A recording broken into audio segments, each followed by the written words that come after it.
Okay, this is section 5.1, beginning of chapter 5 here, looking at polynomial functions and models. And so we just finished chapter 3, and in chapter 3 we introduced the function and defined that and looked at some just general function ideas, things like domain, range. And so we're going to take that concept of the function and we're going to kind of look at some specific types of functions in chapter 5 and also in chapter 6, and so that's kind of where we're heading. So one thing you got to keep in mind is some of those questions that we asked in chapter 3, questions like what's the domain, what's the range, talking about x and y intercepts. Those concepts are still very much a part of what we're doing, and so you can think of chapter 3 as sort of the foundation for what we're going to be looking at in chapters 5 and 6. And so in chapter 5 we're going to look at what are called polynomial functions and also what we call rational functions, and look at some of the specifics of those and just kind of explore those. So the first thing here, 5.1, polynomial functions and models. We've got a few objectives here. Identify polynomial functions and their degree, graph polynomial functions using transformations, identify the real zeros of a polynomial function and their multiplicity, and also analyze the graph of a polynomial function. So the first thing we need to do is define exactly what a polynomial function is, and so that's what we've got here. This big mess here is the definition of a polynomial function, and it's a function of the form. We've got this, and don't let this bog you down right here.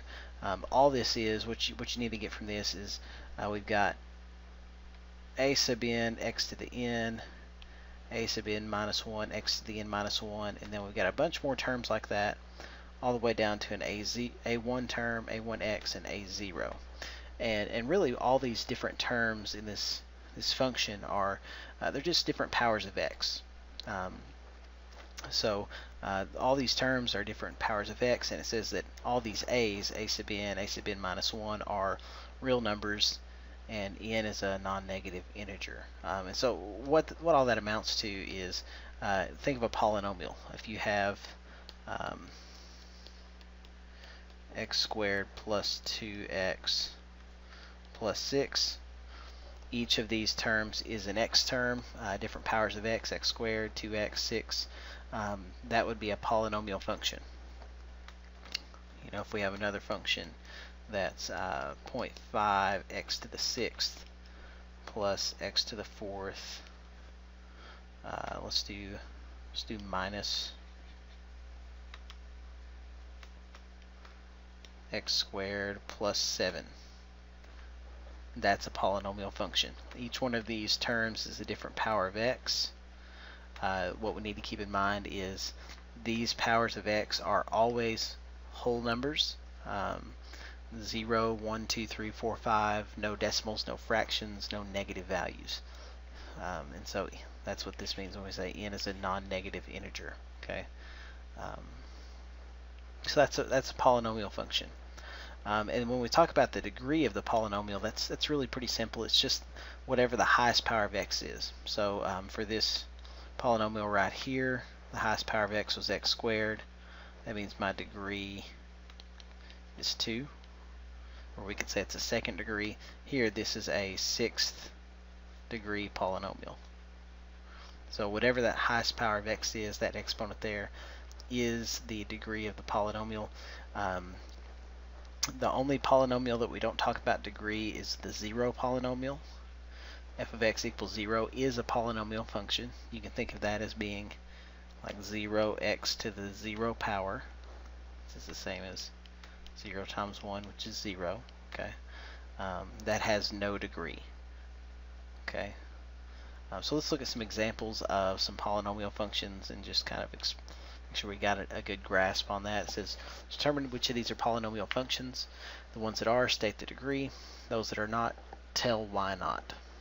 So here, this first example, this is a polynomial. We do have two terms here. They're out of order, but that doesn't really make a difference. Just notice that this is a constant term. We've got a minus 3x to the 4th. Nothing weird, nothing crazy there. So that is a polynomial. My degree, highest power of x, is x to the 4th. So there's that one. G of x equals the square root of x. Now, if you remember what the square root is, we can also write that as x to the 1/2 power. It's the same as a square root, okay? And what that means is this is not a polynomial function. It's not a polynomial function. One of the requirements was that this has to be a non-negative integer.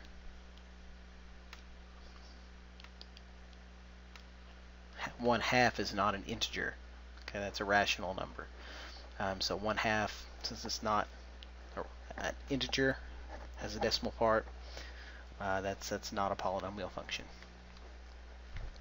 X squared minus 2 over x cubed minus 1. Now, we do have a couple of polynomials in that function. X squared minus 2 is a polynomial.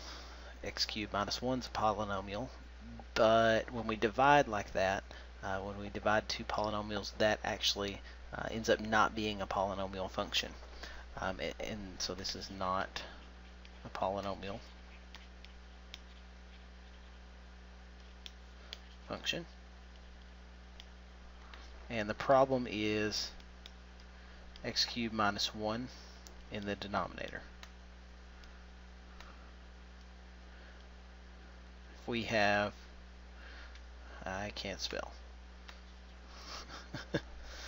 or, okay, if we have a polynomial in a denominator like that, and that polynomial has positive degree, x cubed is third degree, then that's not a polynomial function. We actually call this is a rational function. And we'll talk a lot about those later on in chapter 5, what a rational function is, but for now we'll just say it's not a polynomial function. Example 4, f of x equals 0. Now this is a polynomial function. We actually saw that one just a second ago. This is a polynomial function. What was the degree of this? If it's f of x equals 0, it has no degree. It's almost a trick question. Okay, so it has no degree. It's a 0 polynomial. G of x equals 8.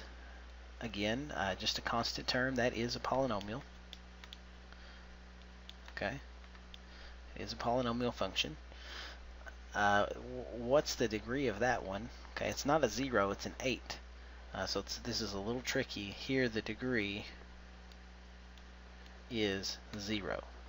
You can think of this as being 8x to the 0 power. Whoops. Okay. With that being x to the 0 power, that makes sense then that that's a 0 degree polynomial. And then example 6, negative 2x cubed times x minus 1 squared. Now, that doesn't really look like a polynomial when you first glance at it, but you got to remember, and this is something that we'll be doing a lot in this chapter, is when you got a polynomial, you can sometimes factor that polynomial. Just like x squared minus 4 is x plus 2 times x minus 2, right? We can factor that as a difference of squares. Well, that means that, okay, x squared minus 4 was a polynomial function. This factored form, even though it doesn't look like a polynomial, is still a polynomial function. So with that in mind, looking at example 6 here, negative 2x cubed times x minus 1 squared is a factored polynomial, right? And so, yeah, that is a polynomial function. It's just in factored form.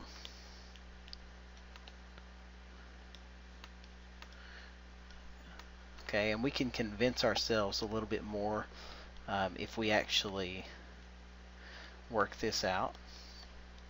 Okay, x minus 1 squared. If you FOIL that, multiply all that together, you get x squared. You're going to end up with a minus 2x plus 1. And then if we distribute that minus 2x cubed through there, we get a minus 2x to the 5th plus 4x cubed, I'm sorry, x to the 4th minus 2x cubed, and sure enough, this looks like a polynomial. So now I can ask, what's the degree of that polynomial? Now that we have multiplied that back out, can't we see that the degree is 5? Okay, it's that highest term, highest exponent there on our x is a 5, so it's a 5th degree polynomial. Okay. Alright, the next thing we're going to look at, just a couple of pieces of information about polynomial functions. The first thing is that all graphs of polynomial functions are both smooth and continuous. Now what does that mean, smooth and continuous? Okay, smooth means there's no sharp corners or cusps. So you notice this graph right here, there's no sharp points or anything. So just nice smooth curve. Continuous means there's no gaps or holes. You can actually draw the entire graph without lifting your pencil from the paper. So notice this thing, I can go from start to finish, trace in this, and I never have to pick up my pen. Okay, and so that is both smooth and continuous. And you don't really have to necessarily know that to work the problems we're going to be working in this section in this chapter, but it does allow us to work some of the problems. I don't know if that makes sense or not, but it's a property that, since it is always true for polynomial functions, kind of gives us some liberty to do some things we're going to do later on in this section. But smooth and continuous. This is an example of something that's not smooth or continuous. Notice there's a sharp corner here. This would be a cusp, okay, or it kind of comes to a point. We also have, so these mean it's not smooth. We have a gap here and a hole here, so it's not continuous. Okay, we'd have to pick up our pen and move it over those gaps and holes, so that would not be a polynomial function. Not smooth, not continuous.